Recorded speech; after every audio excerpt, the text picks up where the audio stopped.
ఈరోజు Jammalamadugu RTO office వద్ద ధర్నా కార్యక్రమం చేపడుతున్నాం. ధర్నా కార్యక్రమం పేదలందరికీ 2 ఎకరాల భూమి ఇవ్వాలని 3 ప్రజా సంఘాల నేతృత్వంలో ఆర్టీఓ ఆఫీస్ వద్ద ఈరోజు ధర్నా కార్యక్రమం ఆర్టీఓ ఆఫీస్ వద్ద ఆర్డీఓ ఆఫీస్ దగ్గర ధర్నా కార్యక్రమం చేపడుతున్నాం. అలాగే 4 ఆర్డీఓ కేంద్రాలు చేసుకొని ధర్నా కార్యక్రమం చేపడుతున్నాం. అలాగే ప్రభుత్వం 36 ఈ జిల్లాలో 36 మండలాలు ఉన్నాయి.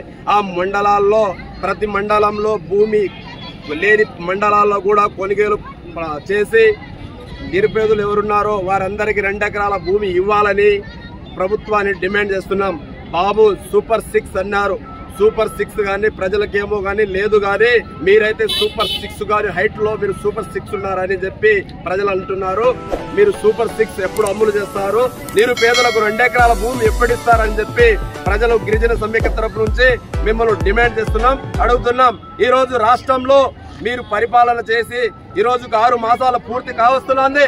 ఇప్పటి వరకు గిరిజన సమైక్య తరపు నుంచి మిమ్మల్ని అడుగుతున్నాం. ఎస్సీ కార్పొరేషన్ కానీ ఎస్టీ కార్పొరేషన్ లో కానీ నిధులు లేవు, ఖాళీగా కనబడుతున్నాయి. గిరిజనులకు దళితులకు ఓట్లు గానే చూస్తున్నారు తప్ప ఎన్నికల టైంలో ఓట్లు వేపించుకొని మీరు అందరం ఎక్కడానికే తప్ప ఎస్సీ ఎస్టీలు కనబడడం తప్ప మీకు ఎస్సీ ఎస్టీల పైన ఎలాంటి అభివృద్ధి చేయడానికి మీరు నోచుకోకుండా పోవడం సిగ్గు చేయటని చెప్పి ఈ రాష్ట్ర ప్రభుత్వాన్ని, ఈ కూటమి ప్రభుత్వాన్ని అడుగుతున్నాం.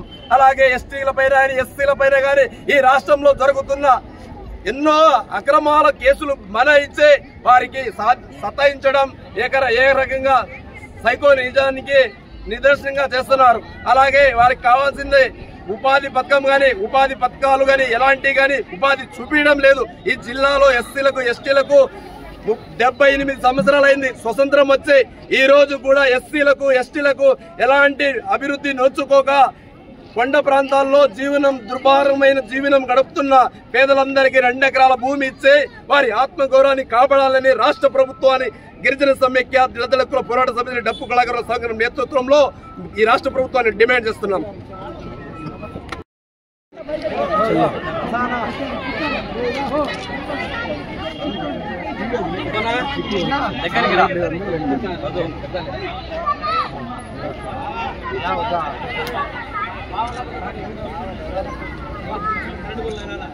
ఈరోజు జమ్మలమడుగు ఆర్డీఓ కార్యాలయం వద్ద ఆంధ్రప్రదేశ్ గిరిజన సమాఖ్య దళిత హక్కుల పోరాట సమితి దళిత డప్పు కళాకారుల సంఘం ఆధ్వర్యంలో పేదలంతా వచ్చి ఆందోళన కార్యక్రమం చేస్తూ ఉన్నారు. ఈ కార్యక్రమానికి భారత కమ్యూనిస్ట్ పార్టీ సిపిఐ సంపూర్ణమైనటువంటి సంఘీభావాన్ని మద్దతును తెలియజేస్తూ ఉన్నాం.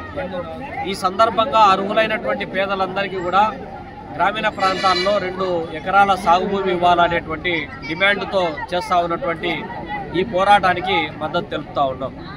ప్రధానంగా పాలక ప్రభుత్వాలు ఎన్నికల సందర్భంగా ఇల్లు ఇస్తాం, ఇంటి స్థలం ఇస్తాం, రేషన్ కార్డు ఇస్తాం, పెన్షన్ ఇస్తాం, వాటితో పాటు మౌలిక సదుపాయాలైనటువంటి రోడ్లు, కాలువలు, వీధి లైట్లు, 24 గంటలు నీళ్లు అందించడంతో పాటు 2 ఎకరాల సాగుభూమి కూడా ఇస్తామని చెప్పి పాలక ప్రభుత్వాలు చెబుతున్నాయి. అధికారంలోకి వస్తున్నాయి. అధికారంలో 5 ఏళ్ల పాటు అధికారంలో ఉన్నా కూడా నిజమైనటువంటి పేదవాడికి మాత్రం 2 ఎకరాల సాగుభూమి, 2 సెంట్ల జాగా మాత్రం దక్కడం లేదు. కళ్ళ ముందే విలువైనటువంటి ప్రభుత్వ వంక, వాగు, చెరువు, రస్తా, అసైన్డ్, దేవాదాయ, ఇనాం, వక్ఫ్ బోర్డు ఏ ఒక్క భూమి వదలకుండా చివరకు చచ్చిపోతే పూడ్చేటటువంటి శ్మశానాలను కూడా వదలకుండా డీకేటీ మాఫియా నాయకులు ఎవరైతే ఉన్నారో ఏ పార్టీ అధికారంలో ఉంటే ఆ పార్టీని అడ్డం పెట్టుకొని అడ్డగోలుగా ఆక్రమించుకొని లేఅవుట్లు వేసి అమ్ముకొని సొమ్ము చేసుకునే బ్యాచ్ పెరిగిపోతా ఉంది. పేదవాళ్లకు మాత్రం జాగా ఇవ్వడానికి 2 ఎకరాల భూమి ఇవ్వడానికి అధికార యంత్రాంగం, పోలీసులు, రెవెన్యూ వాళ్ళు నిరాకరిస్తా ఉన్నారు. కానీ ఎవరైనా విధి లేక 2 సెంట్ల స్థలంలో కానీ లేకపోతే 2 ఎకరాల భూమి కానీ సాగు చేసుకుంటే వాళ్ళ మీద మేఘాల మీద పోయి వాళ్ళ మీద దాడి చేసి కేసులు పెట్టి జైల్లోకి పంపించి చిత్రహింసలు పెట్టేటటువంటి వ్యవస్థలో ఇవాళ ఉంటున్నటువంటి నేపథ్యంలో భారతదేశానికి స్వాతంత్రం వచ్చి 70 సంవత్సరాలు అయినా కూడా ఇప్పటికీ అణగారిన వర్గాలకు ఇప్పటికీ సొంతంగా 2 ఎకరాల భూమి లేదంటే పాలక ప్రభుత్వాలు తల దించుకోవాలి. ఇప్పుడేమో ప్రభుత్వము కూటమి ప్రభుత్వం అధికారంలోకి వచ్చిన తర్వాత మేము ఖచ్చితంగా నెరవేరుస్తాం. గత ప్రభుత్వం జగన్మోహన్ రెడ్డి పేదల దగ్గర ఉన్నటువంటి భూమిని లాక్కోవడానికి 22A చట్ట సవరణ తీసుకొని వచ్చి పేదల దగ్గర ఉన్నటువంటి అసైన్మెంట్ భూములు, ఈనాం భూములు, లేకపోతే ZHDC భూములు లాక్కోవడానికి చట్టం చేశాడు. దాన్ని మేము హోల్డ్లో పెట్టినామని చెప్పి ప్రభుత్వం చెప్తా ఉంది. అట్లే రీసర్వే పేరుతో ల్యాండ్ టైటిలింగ్ యాక్ట్ తో భూములు లాక్కోవడానికి ప్రయత్నం చేశాడు కాబట్టి మేము రద్దు చేసినామని చెప్పి ప్రభుత్వం చెప్తా ఉంది. అయితే ఇప్పుడు వచ్చినటువంటి కూటమి ప్రభుత్వం అయినా సరే ఇవాళ అర్హులైనటువంటి పేదలందరికీ కూడా సాగు భూమి, ఇంటి స్థలం ఇవ్వాల్సినటువంటి బాధ్యత గుర్తించాల్సినటువంటి అవసరం ఉంది.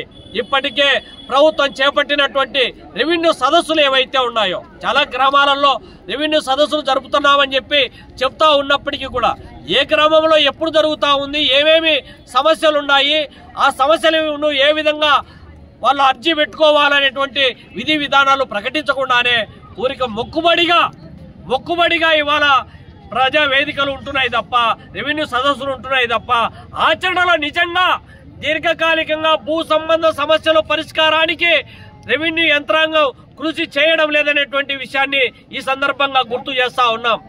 ఈ సందర్భంగా జిల్లా వ్యాప్తంగా అన్ని ఆర్డీఓ ఆఫీసుల దగ్గర ప్రతి సోమవారం ఆందోళన కార్యక్రమం చేపట్టేటువంటి భాగంగా కడప ఆర్డీఓ ఆఫీస్ దగ్గర, పులివెందుల ఆర్డీఓ ఆఫీస్ దగ్గర, ఈ రోజు జమ్మలమడుగు ఆర్డీఓ ఆఫీసు, వచ్చే సోమవారం మధ్యాహ్న ఆర్డీఓ ఆఫీసు ఆందోళన అనంతరం ప్రభుత్వం స్పందించి కలెక్టరు, ఆర్డీఓలు, రెవెన్యూ అధికారుల ద్వారా, ఎంఆర్ఓల ద్వారా ఎవరైతే వ్యక్తిగత దరఖాస్తులు పెట్టుకుంటా ఉన్నారో ఆ అప్లికేషన్లన్నీ పరిశీలి చేయాలి.